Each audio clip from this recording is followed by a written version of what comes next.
Hello, and welcome to Your Sparkly Brand. We're here to inspire and empower female entrepreneurs like you. This podcast is all about delivering no fluff, high value content that helps you grow your business. It doesn't matter if you have no budget and are still DIYing everything on your own. We're giving you the tips, tools, and strategies you need to build a sparkly empire. I'm Lauren Tassi, a copywriter and launch strategist, and I'm here with my co-host, the marketing expert and branding queen, Megan Gersh. Hey, Lauren, how's it going? I'm doing great. How are you? I am feeling super energized this week. I got to be honest. So doing well. Awesome. Yeah, I feel pretty good too. I mean, I could always use some more energy. I don't know when I'm not needing more energy, but maybe some coffee would do the trick. Yeah, I think it actually might be the problem because when I cut caffeine out, I do way better. Like you just wake up awake instead of needing the coffee, but that's not going to happen in my life right now. So maybe after the wedding, you can get some coffee. Yeah.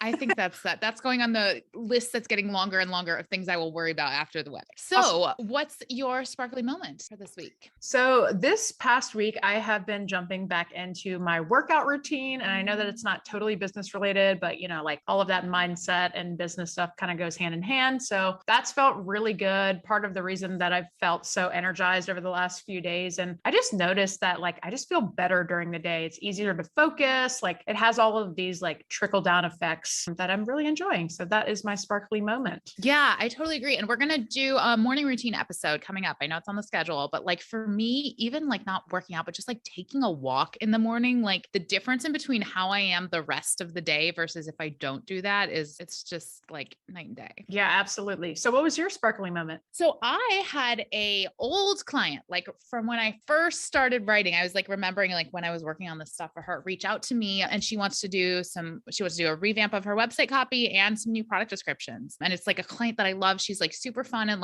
it's a lot of party dresses kind of thing. And she loves to just get super into it. And it's the product descriptions are sneak backstage in this dress. And she's very into a fun brand voice. And she's not afraid of the fact that I raised my prices since I'm not a newbie anymore. And we're going to start in April after the wedding. So it's just sort of falling perfectly into place. And I'm excited to work on that again too. So, oh my God, that sounds like the perfect client for you. Yeah. That's awesome. Congrats. Thank you. So today we are going to be talking about how to get more engagement on social media. One of my favorite topics to talk about. I feel like I talk about it almost every day with clients. And honestly, this is one of the most common questions that I get from people in general online. And so lots of these strategies are pretty universal. So you can apply them to Instagram, TikTok, your email marketing in some cases as well. So using this across the board in your marketing is going to be super helpful. So one of the frustrating things about social media is that it changes really quickly. And so, something that you're using one day might not work the next. And so making sure that you are using a mix of calls to action, kind of switching up your strategy here and there, taking note of what's working and what's not it can benefit your content. It can benefit your audience and just, leaning into the pieces that are really working for your business. I'm so excited for you to just kind of share all your knowledge on this. You're literally the person I always think of when somebody is what are amongst our friends, I'd be oh, I think I want to do this on social media. I'm ask Meg. It's just this stuff. I think it's just second nature to you. So I'm excited for you to share your experience with everyone. Yeah, absolutely. And I think when we're talking about how to get engagement, one of the main things that I always suggest to clients is it seems so simple, but asking more questions on social media in general gets that conversation going. So it becomes almost like a two-way street instead of you just giving that information. And so saying which one of these is your favorite? Can you spot the difference between A or B?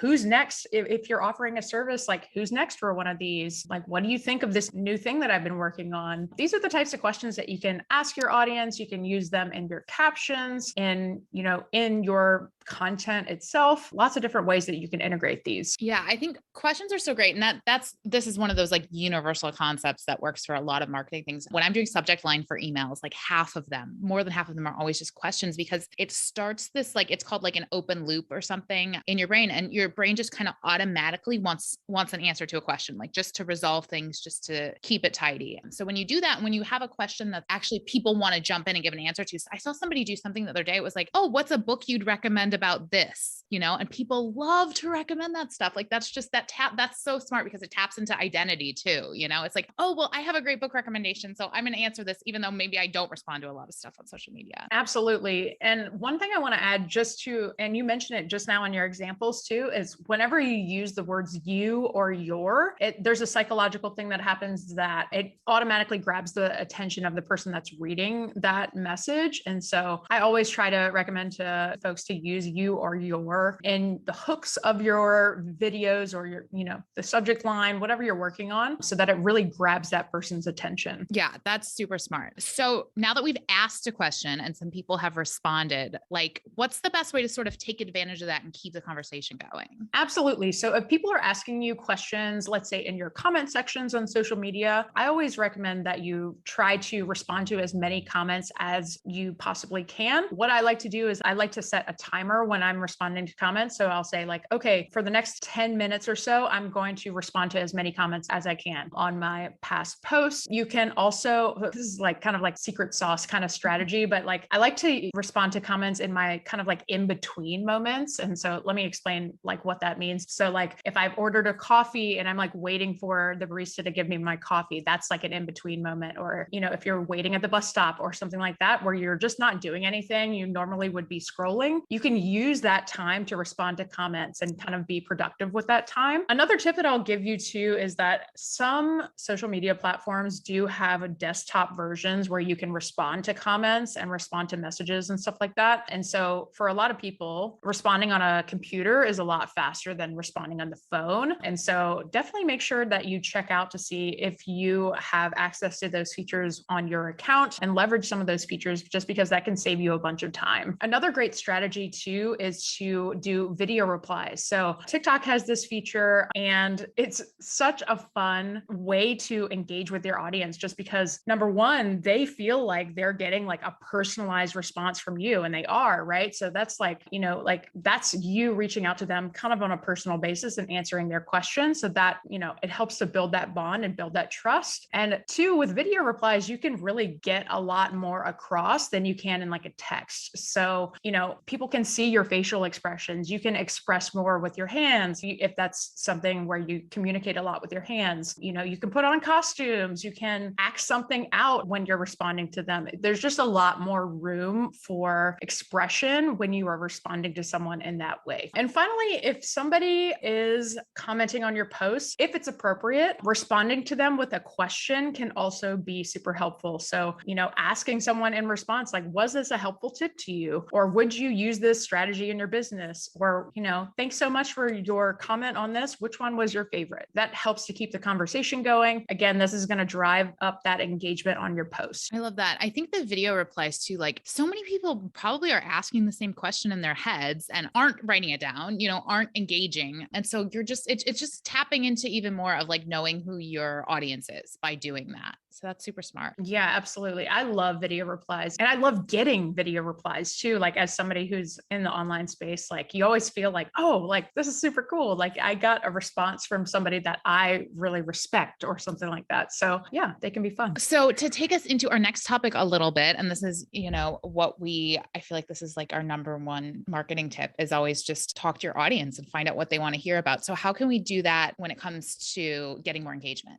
Absolutely. So the first place that I always recommend people look is the comment sections of your videos. So this is going to give you a ton of ideas for more content pieces. You can also look to YouTube. This is a really great resource. So there's a lot of big creators on YouTube that just plain and simple do not have time to respond to all the comments that come in. And so a lot of the questions in the comment sections go unanswered. And so those can be great content ideas for you and be essentially like jumping off points for even more content ideas, more engagement. Other tools that I would recommend include answerthepublic.com, answersocrates.com. You can also look at Ubersuggest to get ideas for like what people are searching on Google for. So yeah, those are some tools and kind of strategies. Awesome. What is Answer Socrates? I've used the other two.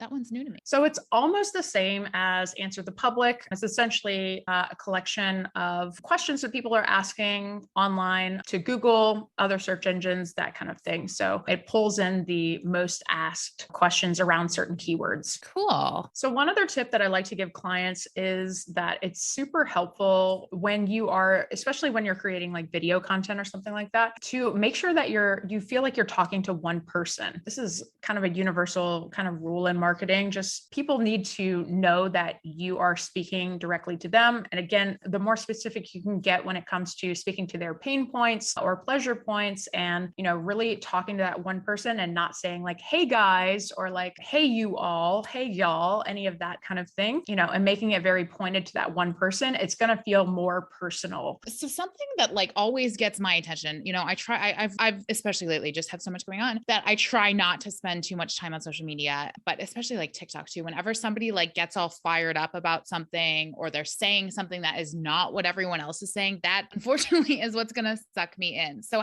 what's the strategy behind that? Absolutely. So this is actually a strategic marketing move that a lot of creators use in bringing up controversial topics. Just because if you state your opinion, especially if it's something like polarizing, if you state your opinion online, people are going to have something to say about it, positive or negative, and they will say it in the comments. And so that is another great way to essentially generate more chatter within your comment section, get people talking, get people sharing it with their friends. And yeah, it's a strategy that a lot of creators use. Yeah. The other thing is like, I think in terms of like controversial doesn't necessarily need to be like, oh, we're talking about like politics or these big topics. It's literally like, this moisturizer sucks. This one's better. Like it's that sort of, very like in your world, whatever your niche, your topic is, to just sort of, stand for something. Yeah, exactly. A controversial topic that I take a lot on my page is like fonts that I do or don't like. And it's like, that's like pretty like, like pretty silly, but like people tend to have an opinion even about silly things like that. It's like a judgment call that happens, right? Where I'm like, use this if you want to be cool. And if you don't want to be cool, then you'll be over here with these weirdo fonts, So, but yeah, I also wanted to chat a bit about a strategy that is a super fun one. I've seen quite a few creators use this as well, but like putting something interesting or out of place in the background of your video or of your photos can get people talking as well. I wanted to bring up a specific example of this. So there have been a handful of videos that have been floating around TikTok that people will just be doing something normal, sitting on the couch, reading, something like that. And then all of a sudden behind them, a door will open or something like that. And people in the comments go nuts for it just because it's like, oh, is that a ghost? Who knows? Like, it's staged? Nobody knows really what's going on. I mean, it's likely staged, let's be honest, but people do those kinds of things on purpose because they know that it generates chatter in the comments, people talking, all of that kind of stuff. Not saying that you should be closing doors or opening doors in all of your TikTok videos, but like there's lots of different ways you can integrate this. One of the ways that I do it in my videos is sometimes I'll put a painting upside down or something like that. And so people see the figure is like running upside down, like in the painting, and they're like, what's going on here? So yeah, it's fun little trick. I love that. It's like an Easter egg for your audience. It's like, who's paying attention? Exactly. So what about, I'm one of those people that goes on social media and never turns on the sound on my phone. So I really appreciate the captions from a perspective that like a lot of times I will just keep going if you don't have captions and I don't want to hear anything. I don't know. I like the silence or whatever. Obviously like that holds attention. How can you use that for engagement? Absolutely. So captions are an amazing asset to any video, just because, like you said, there are lots of people that are just like you that scroll without the sound on.